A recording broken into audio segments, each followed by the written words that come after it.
فرعون، وہ ظالم بادشاہ جس کے سامنے پوری مصر کی دھرتی لرزتی تھی۔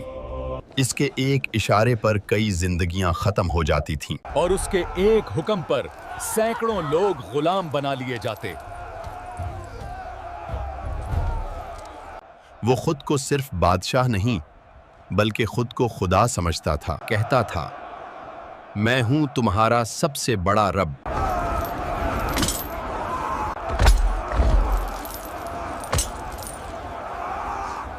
فرعون ایسا ظالم بادشاہ تھا جو بنی اسرائیل سے بھاری بوجھ اٹھواتا تھا اور انہیں بھاگنے سے روکنے کے لیے ان کے پیروں میں زنجیریں ڈال رکھی تھیں۔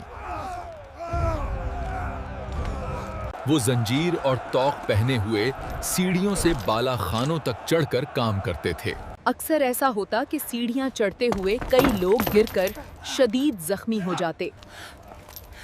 لیکن فرعون کو اس کی کوئی پرواہ نہ تھی، کیونکہ اس نے سب کو غلام بنا رکھا تھا۔ اگر کوئی بھاگنے کی کوشش بھی کرتا تو وہاں سے نکلنا اس کے لیے ناممکن تھا، کیونکہ چاروں طرف ایک گھنا جنگل بنوا رکھا تھا جہاں خونخوار شیر پالے گئے تھے۔ اس لیے کسی کی اتنی ہمت نہ تھی کہ اجازت کے بغیر کوئی اندر یا باہر جا سکے۔ یہ جگہ مصر کے اصل شہر سے تھوڑے فاصلے پر تھی، اس لیے یہاں فرعون خود کو مکمل طور پر محفوظ سمجھتا تھا، اور فرعون بنی اسرائیل کے لوگوں کو یہاں غلام بنا کر لے آتا۔ پھر بنی اسرائیل کے ان لوگوں پر سب سے زیادہ ظلم کیا کرتا تھا۔ بنی اسرائیل کے وہ لوگ جو شہر میں یا اطراف میں رہتے تھے وہ بھی آزاد نہ تھے۔ فرعون اور اس کی قوم یہ سمجھتے تھے کہ بنی اسرائیل ہماری غلامی کے لیے پیدا ہوئے ہیں۔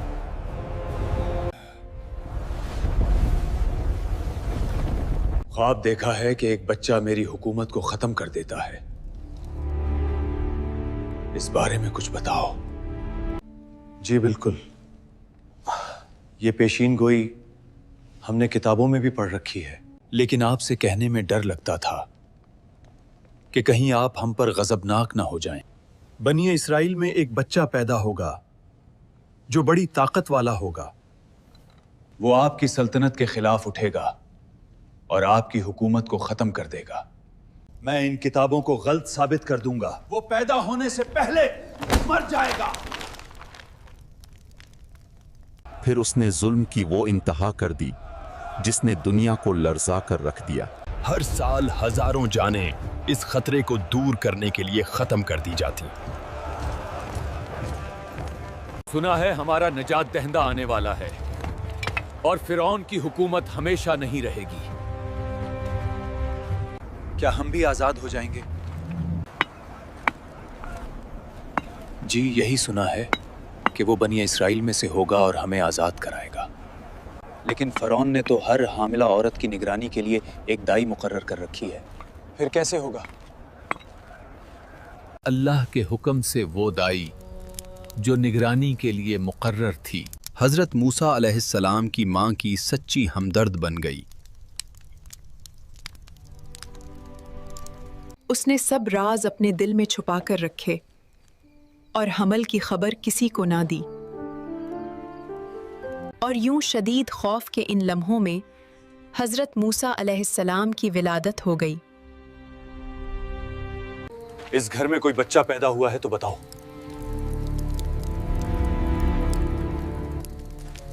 ہمیں لگتا ہے اس گھر میں بچہ پیدا ہوا ہے۔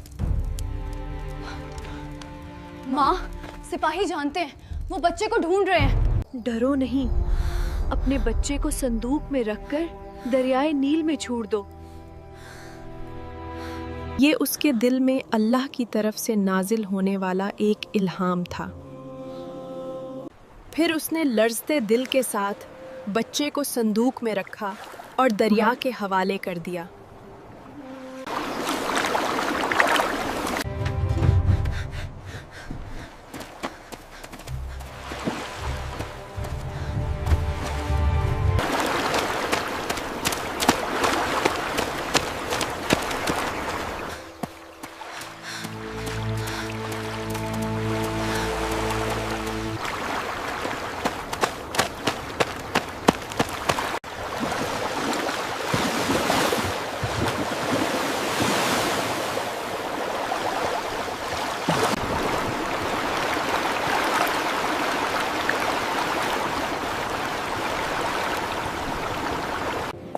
میرا آج دل اداس ہے.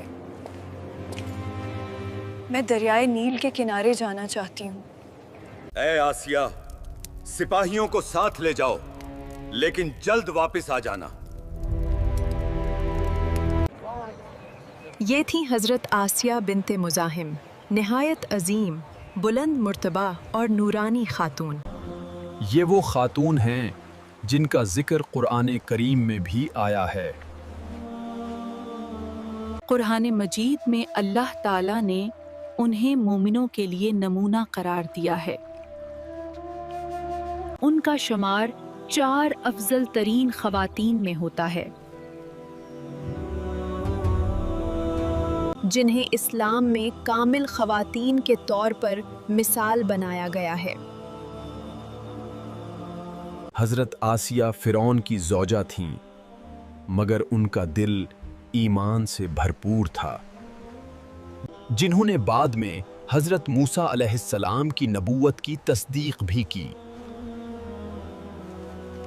جبکہ فرعون کی سخت مخالفت کے باوجود اپنے ایمان میں ثابت قدم رہیں. انہوں نے ظلم برداشت کیے لیکن ایمان سے پیچھے نہ ہٹی.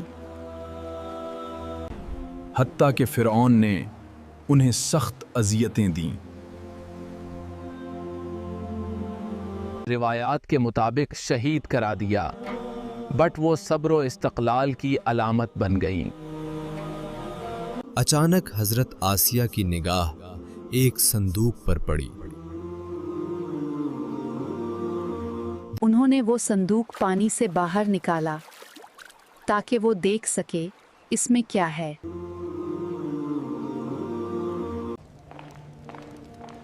مجھے دریائے نیل کے کنارے ملا.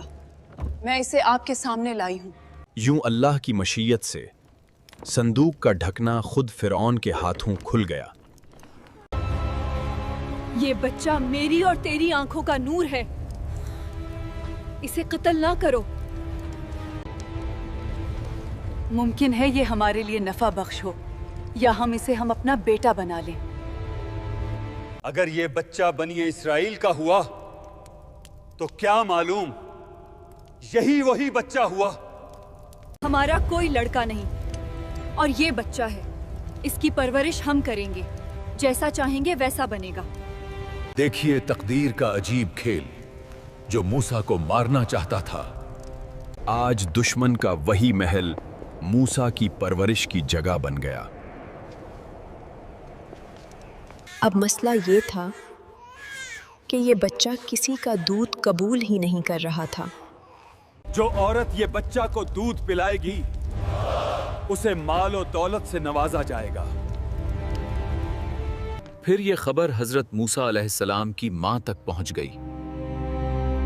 میں اس بچے کو دودھ پلانے کی کوشش کرتی ہوں، شاید یہ بچہ میرا دودھ قبول کر لے. جب حضرت موسیٰ کی ماں نے اسے دودھ پلایا تو اس نے خوشی سے دودھ قبول کر لیا.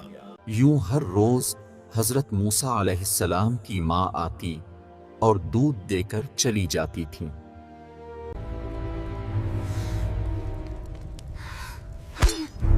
جب آپ اسے اٹھاتی ہیں تو خوش ہوتا ہے، اور جب میں اٹھاتا ہوں تو غصہ کرتا ہے. مجھے لگتا ہے یہ جان بوجھ کر ایسا کرتا ہے. کیا پتا یہ وہی بچہ ہو جو میری حکومت ختم کرے گا. نہیں، یہ بچہ ہے، اسے نہیں پتا کیا کرنا ہے اور کیا نہیں. لیکن مجھے یقین ہے کہ یہ میرے لیے خطرہ ہے، اس لیے ممکنہ خطرہ پہلے مٹا دینا چاہیے. نہیں، ایسا کچھ نہیں. وہ ایک بچہ ہے، بھلا وہ کیا جانتا ہے. وقت گزرتا رہا. نبی جوان ہو چکے تھے.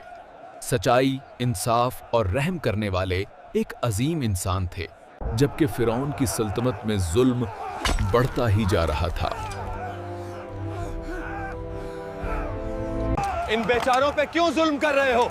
ہم صرف فرعون کے حکم کے پابند ہیں، کسی اور کی بات نہیں سنیں گے. ایک دفعہ حضرت موسیٰ علیہ السلام شہر میں داخل ہوئے تو 2 آدمیوں کو لڑتے دیکھا. ایک مومن اور ایک قبطی